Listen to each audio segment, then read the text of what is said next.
for me to leave right now will be going against what he wants for me. And I have to, as a follower, if I'm going to call myself a follower, I can't just jump out when it's tough. You know what I mean? I really hope this mic was still working at the end of this video.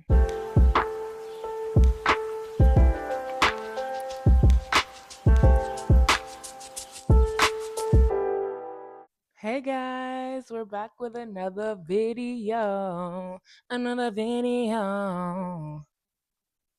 I told y'all I would be back. And this video, honestly, I'm not gonna lie, I'm not that prepared for it, but I did take some notes earlier this month, knowing that I was going to do another video. I'm sticking to a monthly schedule right now, so one video a month, because that's what my little brain can handle right now, but we are going to increase in due time. But this November, oh, how I want to document this November. It's definitely been interesting for my family and myself.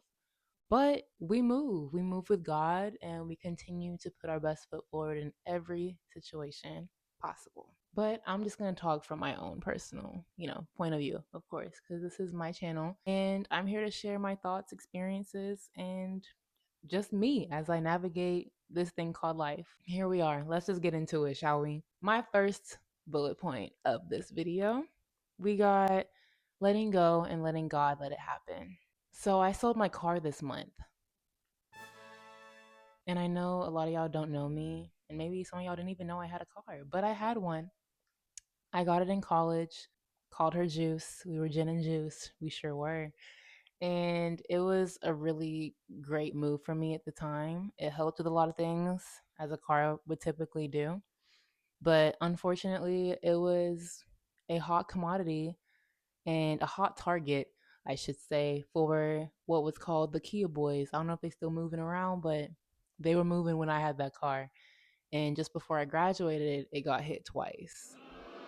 They tried to get it, but I had the anti-theft already installed. So they just broke into it, but they didn't roll off with it. Thank God. However, this did start to bring up my insurance. So it just became more of a risk for not just myself, but for insurers. And that's what was explained to me. I tried to shop around for different insurances for my car to get a lower rate. And, they said I was ineligible. Cool. They also just basically told me that my insurance is only going to go up, if not stay the same. So it just became really hard for me to keep that vehicle and pay for it every month alongside my car note. It was just a higher bill that I could not pay, essentially. There are other things that I got to focus on paying, and having one bill just consistently increase and increase and increase, premium after premium, was just not feasible at the time, at this time. So it just made sense for me to let it go. And I finally did. And I was able to get off my hands without paying anything out of pocket. And I thought that was really big, because when I went to the dealership, they were trying to ask me for money out of pocket. And I said, no. So I went to CarMax. Shout out CarMax. I was able to get that vehicle off my hands with nothing out of pocket. Would definitely go there again, because they were super accommodating, and it was a really, really simple, easy process. So really appreciate that, because that car was giving me so much stress these past few months to a year. So it was time to let that vehicle go. And I didn't think I could do it because I felt like I needed it.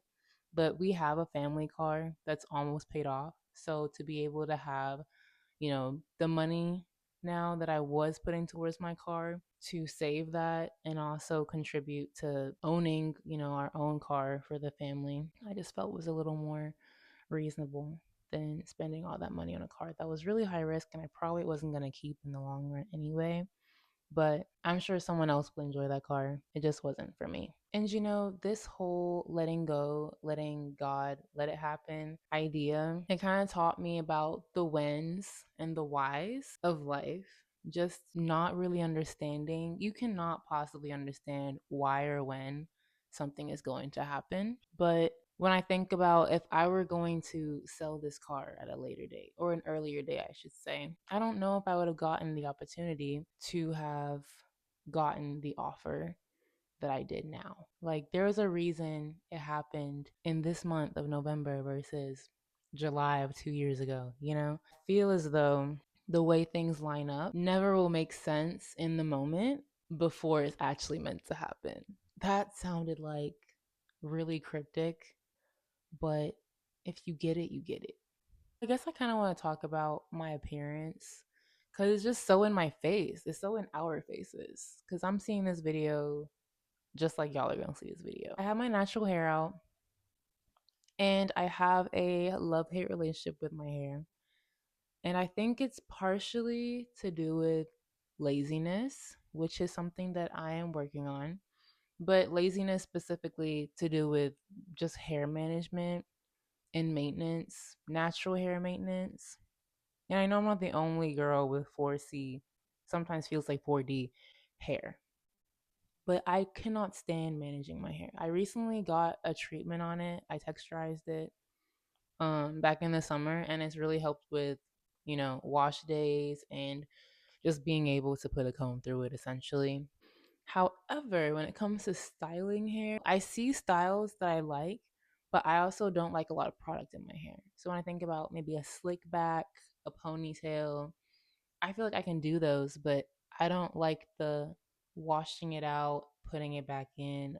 I'm a very, very simple person. And I said this in my first video. And I think I'm scarily simple to the point where there are things that I just don't want to do, but I'm still going to complain about it. I also want to step away from braiding my hair because, baby, not that it's bad, but I can see my hair thinning in areas that I don't need to be thinning right now. I have very strong hair, which I'm very grateful for, but yeah, I just need to transition into either have my natural hair out more often or going the wig way.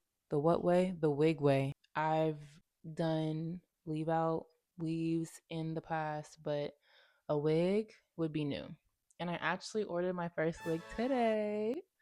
So I'm excited for that to come in. Y'all will probably see it in my next video. But I really just want to do better at maintaining and being interested in doing different styles of my hair.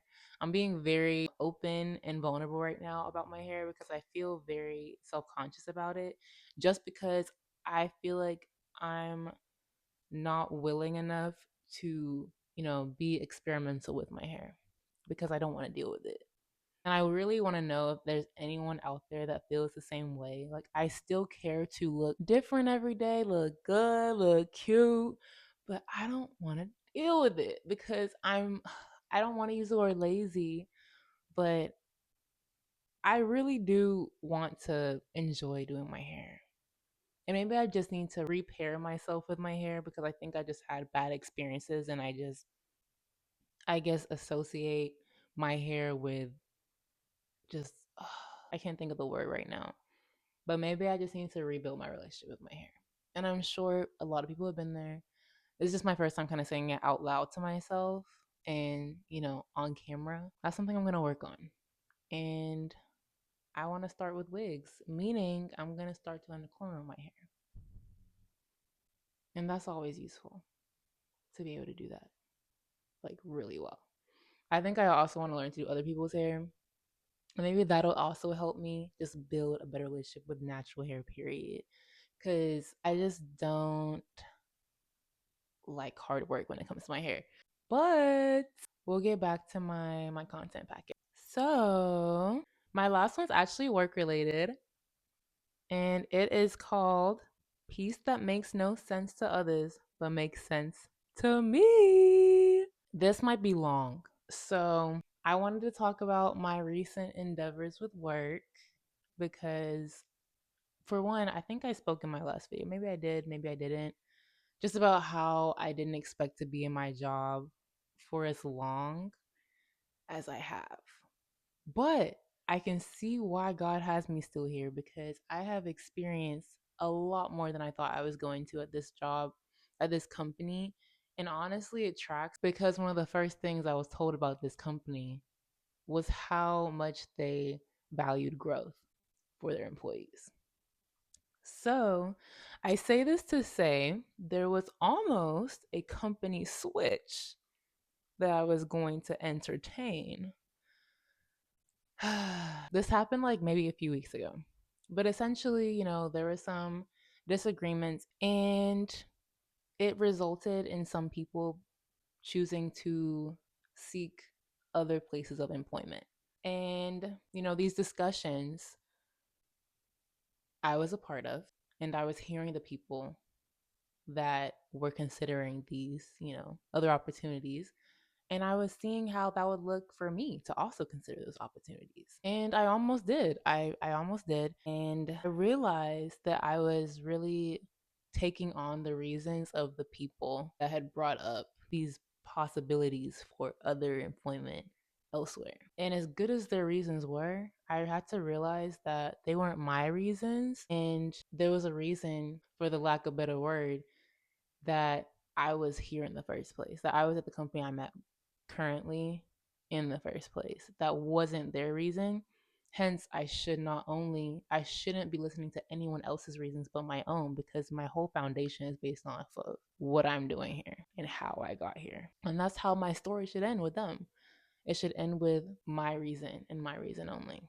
There's a verse that my mom, because I had to talk to my mom about it, obviously, because we run everything by her. She's my little advisor. And it was a verse along the lines of not focusing on the reasons of princes of this earth. And I really had to sit with God too about it. I wrote down some pros and cons for staying at my current job or my current company.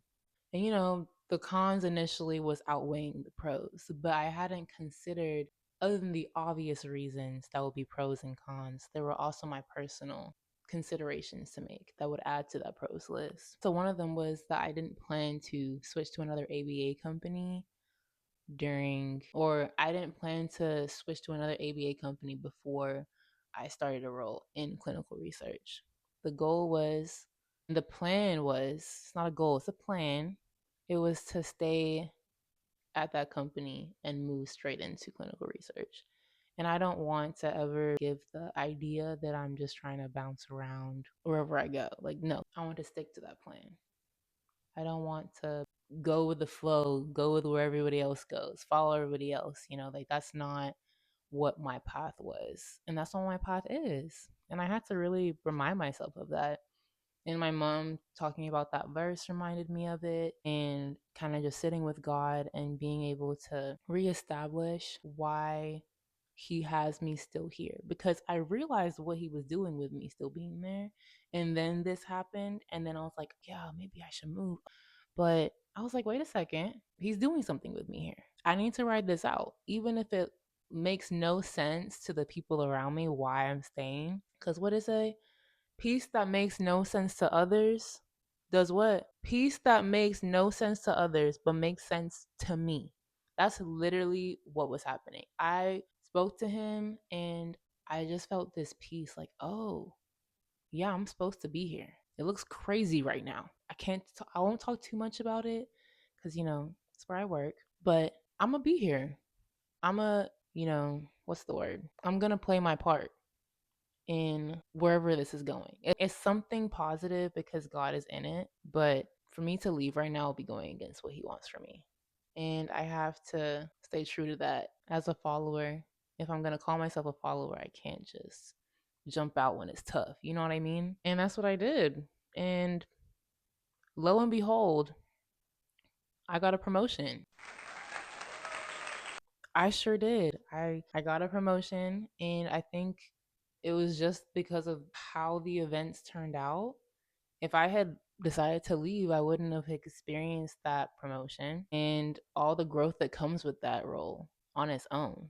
And one of the biggest things that I cared about, if I was going to be in this job at this company whilst waiting to get into clinical research, was an opportunity for growth and developing my skills. And that's what I've been able to do the longer I've realized that I was going to be in this job, and being able to continuously move up in some capacity is also just a testament to me being able to get that growth and further preparation for where I'm going. So for me, it's all very divine. Someone else, maybe not, but that was really important to me. And it was happening. And sometimes you really have to stop and think about who you're listening to and what put you in the place you're in to begin with. What was the original goal? What was the original revelation or message that you received? It doesn't have to make sense to everybody. As long as it makes sense to you and you understand why you're doing something, that's what you should stick to.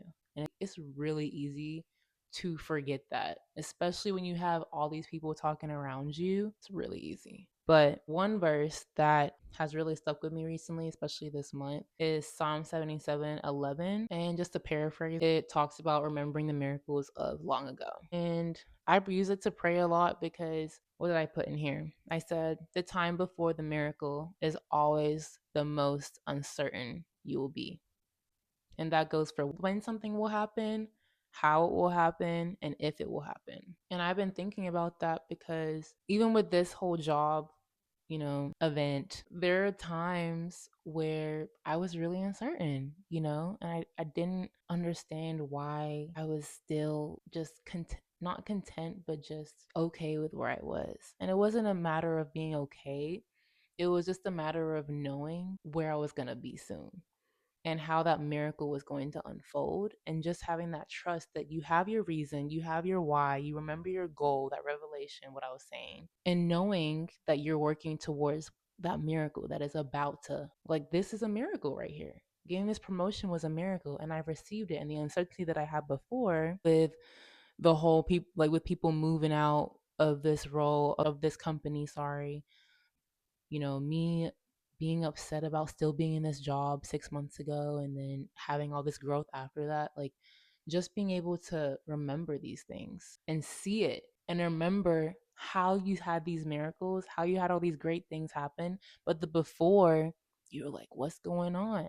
So really just remembering that, I think, is hard. But if you're conscious with what's happening and honest about when you're not, and being able to catch yourself, that makes all the difference. And I hope I made sense. I'm doing better articulating my thoughts. This is practice, no judgment zone. So, yeah, I think this is a message for someone.